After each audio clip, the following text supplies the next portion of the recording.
Bonjour, je suis Fatoumata Anne, Madame Sall, secrétaire administrative du Film Center de Zac Mbao, qui est un centre d'inclusion sociale pour les enfants vulnérables. On va vous faire une présentation du film, vous présenter ce qui se trouve dedans, les salles de classe, les bureaux du personnel et tout ce qu'il y a au niveau du film.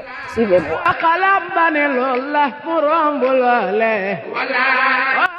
Voilà, je vous présente la salle multifonctionnelle. Dans cette salle, les étudiants y font des cours d'infographie, d'informatique et d'entrepreneuriat aussi. Ils sont là maintenant avec leur formatrice, Madame Gueye, qui les forme en informatique bureautique. Il y a aussi d'autres, il y a Madame Fatih qui les forme en infographie, et il y a aussi Monsieur Diop qui les forme en entrepreneuriat.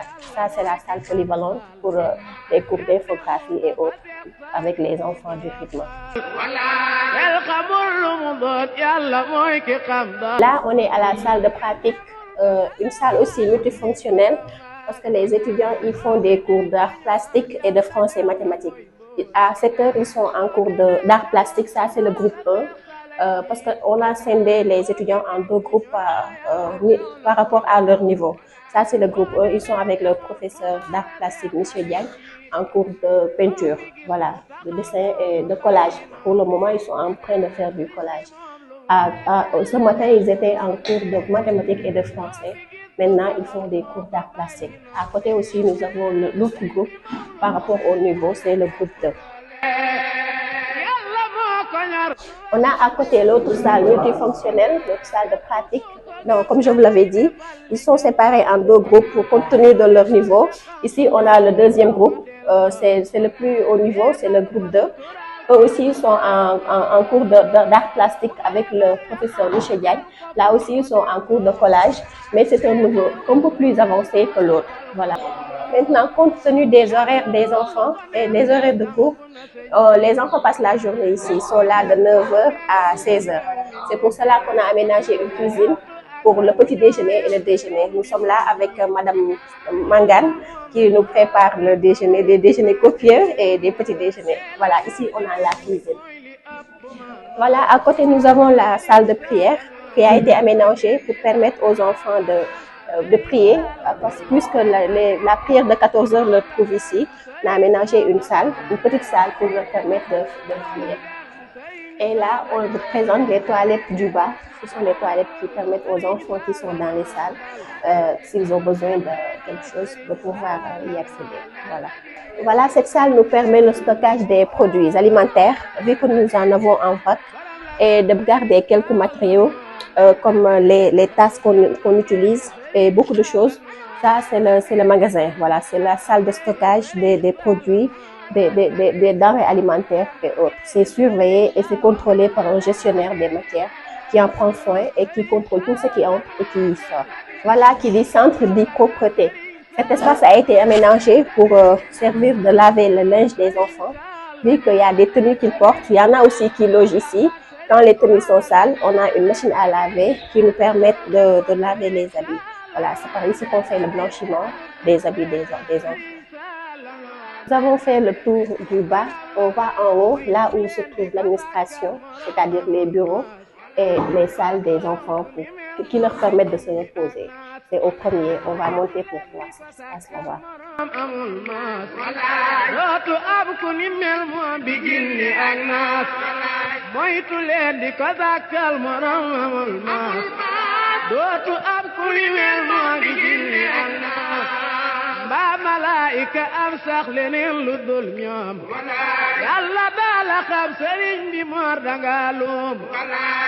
Nous sommes au premier, là où, comme je vous l'avais dit, il y a l'administration, il y a les salles des enfants pour se reposer, pour la pause.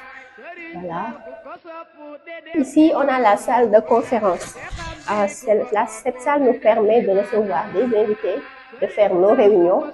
Ça permet aussi aux enfants de se divertir un peu, puisqu'il y a une poste de téléviseur qui leur permet de se divertir, parce que qui dit études dit pause. Aux heures de pause, les enfants peuvent venir profiter de la télévision. Il y a aussi ceux qui font audiovisuel. Le téléviseur leur permet de visionner ce qu'ils ont eu à filmer et tout. Cette salle aussi, c'est une salle un peu polyvalente parce qu'on fait des réunions avec les parents des étudiants, on fait des réunions entre nous, les collègues et les directeurs et tout. C'est aussi une salle qui permet aux enfants de venir s'installer, de se divertir, de se reposer un peu quand ils le font. Ici, nous avons la direction. C'est le bureau du directeur technique, M. Diop. Dans ce bureau, on est accueilli pour des réunions aussi. Et s'il y a lieu de se voir, c'est ici qu'il reçoit ses invités lui aussi. Il est tout le temps là, du matin au soir, et c'est lui le directeur technique du centre Fitness Center de Rufisque. Nous sommes au secrétariat. Le bureau que partage Mme Gueye, l'analyste de données, avec la secrétaire de direction. Mme Gueye, elle est analyste de données de tout ce qui concerne la génération salaire. Ce n'est pas seulement au Fitness Center, mais c'est la génération salaire en général au niveau national. Voilà, c'est elle qui gère ça. C'est elle que je vous avais dit qu'elle était formatrice en informatique pour les jeunes. Ici, on a Madame Anne, Madame Sall, moi-même, qui est secrétaire de direction. Là, nous avons l'infirmerie, parce qu'il dit enfant, qui dit incident. Et vu qu'on a regroupé des enfants ici, des jeunes, à tout moment, on peut avoir des incidents. Raison pour laquelle on a prévu une infirmerie dans laquelle il y a des médicaments qui nous permettent de donner les premiers soins, s'il le faut, aux enfants avant de les amener à l'hôpital. C'est-à-dire, s'ils se blessent, on a de quoi les prendre en charge avant de les amener à l'hôpital en urgence. Là, nous avons les toilettes du personnel qui leur permettent de faire leurs besoins à aussi quand ils en ont besoin. Vu que l'administration se trouve en haut, les toilettes du personnel aussi sont aménagées ici. Il y a des internés au centre. Nous avons aménagé des chambres pour eux. Et c'est séparé en deux. Il y a la chambre des garçons, il y a aussi à côté la chambre des filles. Cette chambre aussi permet aux garçons qui viennent faire cours de se reposer aux heures de pause quand ils en ont besoin. Et aussi, il y en a des fois qui sont malades au cours de la journée. Ça leur permet de se reposer, de reprendre des forces avant de rentrer. Et c'est la salle qui permet aux internats de dormir la nuit. C'est la chambre des garçons.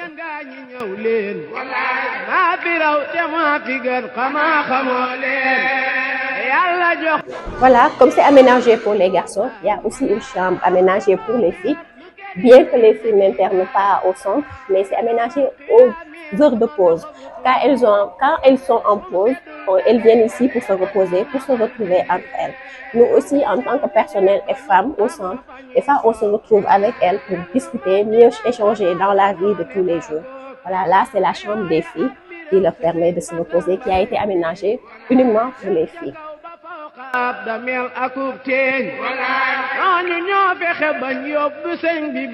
présent, nous allons en haut à la terrasse qui a été aménagée avec une bâche pour les activités de teinture sérigraphie. Vu que les produits utilisés dans cette matière ne sont pas des produits qui sont trop bons pour la santé, c'est mieux de dégager un peu, d'aller en haut pour que ça soit plus aéré. Raison pour laquelle une bâche a été prévue là-bas pour cette activité.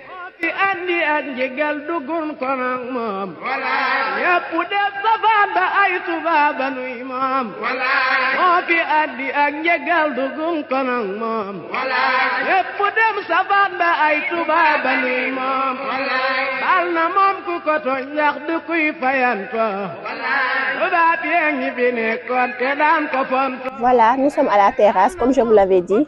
Pour les activités de teinture sérigraphie, c'est par là qu'on a aménagé une bâche qui permet aux enfants de faire leurs travaux pratiques avec la formatrice, c'est-à-dire la teinture, qui dégage des produits qui sont nocifs à la santé, raison pour laquelle ça a été dégagé de la maison et amené en haut pour plus d'aération.